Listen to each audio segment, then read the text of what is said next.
दोस्तों 9 अगस्त को एक माता पिता के पास फ़ोन आता है और कहा जाता है कि आपकी बेटी की तबीयत खराब है, अस्पताल में इलाज चल रहा है। इतना बात कहने के बाद फ़ोन काट दिया जाता है और इधर से माता पिता बार बार फ़ोन लगाने लगते हैं, जानने की कोशिश करते हैं कि आखिर मेरी बेटी को क्या हुआ है, क्या नहीं हुआ है। इधर से माता पिता फ़ोन करते हैं, लेकिन जो व्यक्ति ने माता पिता के पास फ़ोन किया था वो फ़ोन नहीं उठा रहा था। लेकिन माता पिता हार नहीं माने, फ़ोन बार बार करने लगे। तभी वो व्यक्ति फ़ोन उठाता है और फ़ोन उठाने के बाद कहता है कि आपकी बेटी आत्महत्या कर चुकी है, सुसाइड कर चुकी है। इधर से माता पिता कहते हैं कि सुसाइड सुसाइड क्या होती है और आत्महत्या क्यों करेगी मेरी बेटी तो डॉक्टर की मेरी बेटी एक डॉक्टर थी और मरीजी को इलाज करती थी।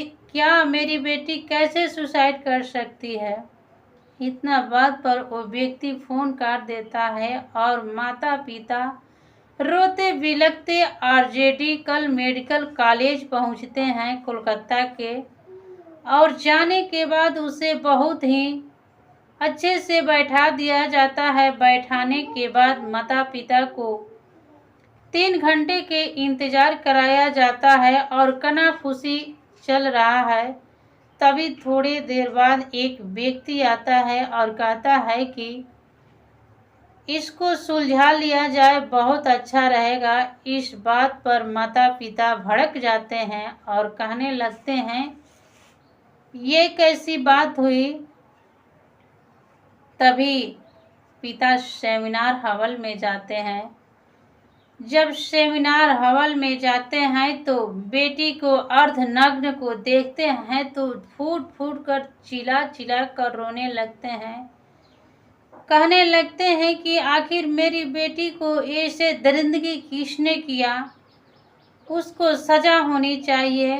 उसी रात को लेडी ट्रेनी डॉक्टर ने 11 बजे रात को अपने माता पिता से बात की थी और बात करने के बाद अपने माता से कही थी कि माँ मैं राउंड पर जा रही हूँ, राउंड पर से आने के बाद मैं आपसे बात करूँगी। लेडी ट्रेनी की माता बहुत खुश होती है और कहती है कि मेरी बेटी खुशी खुशी फ़ोन काट दी, फिर आएगी तो फ़ोन करेगी। राउंड पर गए हुए मरीजी को देखते हुए 12 बज जाता है। तभी ट्रेनी डॉक्टर को खाना खाने के समय हो जाती है तो अपने जूनियर 2 व्यक्ति से कहती है कि चलो अब खाना खा लिया जाए। तभी 2 जूनियर व्यक्ति होते हैं और एक ट्रेनी डॉक्टर होती है। तीनों एक साथ बैठकर खाना खाते हैं। तभी ट्रेनी डॉक्टर कहती है कि मुझे कुछ आराम करने की ज़रूरत है, मुझे थकान जैसा महसूस होता है। तभी उसी मकान के चरतल्ले पर एक सेमिनार हॉल होता है। उसी सेमिनार हॉल में लेडी डॉक्टर चली जाती है और जाने के बाद आराम करने लगती है। तभी थोड़ी ही देर में उसी सेमिनार हॉल में एक व्यक्ति प्रवेश कर जाता है और प्रवेश करते हुए सीसीटीवी में कैद हो जाती है। और सेमिनार हॉल में प्रवेश करते ही वो व्यक्ति ने संजय राय नाम था, वो ताबड़तोड़ हमला लेडी ट्रेनी डॉक्टर के ऊपर करने लगता है और वो चीखती है, चिल्लाती है, बचने की बहुत कोशिश करती है। लेकिन ये व्यक्ति ने ऐसा हमला करता है कि वो दुनिया से चली जाती है और उसका कोई ऐसा अंग नहीं था कि तोड़ा और फोड़ा न हो। गर्दन की हड्डी तोड़ देता है, पैर भी तोड़ देता है और हाथ भी तोड़ देता है। और इतना ही नहीं, उसके प्राइवेट पार्ट को भी काट देता है। जब लेडी ट्रेनी डॉक्टर दुनिया से चली जाती है तो उसके साथ हैवानियत के काम भी करता है और सेमिनार हॉल से 40 मिनट बाद निकल जाता है।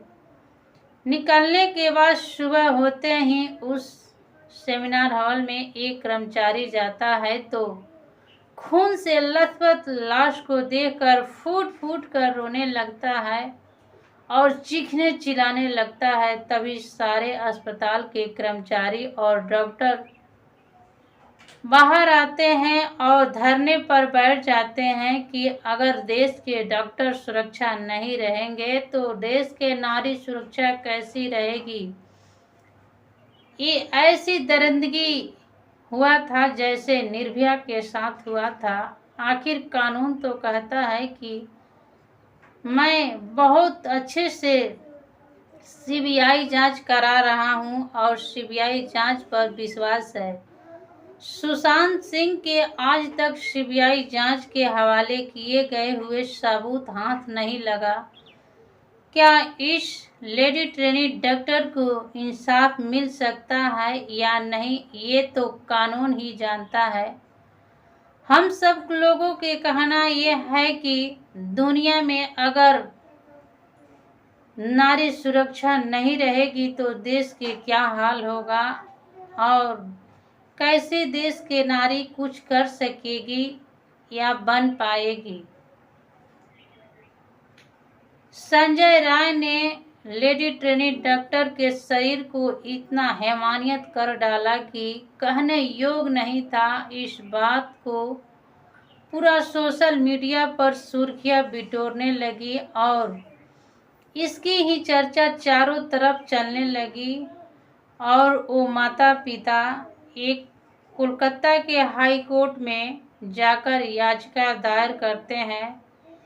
दायर करने के थोड़ी देर बाद पुलिस ने एक्शन लेकर इस पर कार्रवाई शुरू कर दी है। तभी वहां के बीजेपी के नेता ने धरने पर बैठ जाते हैं तो ममता बनर्जी ने सामने आकर कही है कि मैं इसको 7 ही दिन में इंसाफ दिलाकर यथा सीबीआई जांच के साथ इसे जो आप लोगों के कहे हुए वचनों को पूरा किया जाएगा और उसे फांसी के सजा अवश्य दी जाएगी। कहा जाता है कि संजय राय ने वो व्यक्ति ऐसा दरिंद व्यक्ति था जो गंदे फिल्म देखा करता था और उनके 3 शादियां हो चुकी थी और तीनों पति को छोड़कर मैके चली गई थी। एक पत्नी इसके हैवानियत के कारण इस दुनिया से चली गई थी, लेकिन उसके बारे में न पुलिस को कोई याचिका दायर हुआ न पुलिस एक्शन ली। इतना ही नहीं, वो एक पुलिस के ड्रेस पहनता था और उस टी शर्ट पर लिखा हुआ था कि मैं पुलिस वाला हूँ और उसी ड्रेस को पहनकर घूमता था। उसकी एक बहन थी, उस बहन से उसे थोड़ा लगाव भी नहीं था क्योंकि उसकी आदत उसको पसंद नहीं थी और अपने भाई से दूरी बनाकर रखती थी।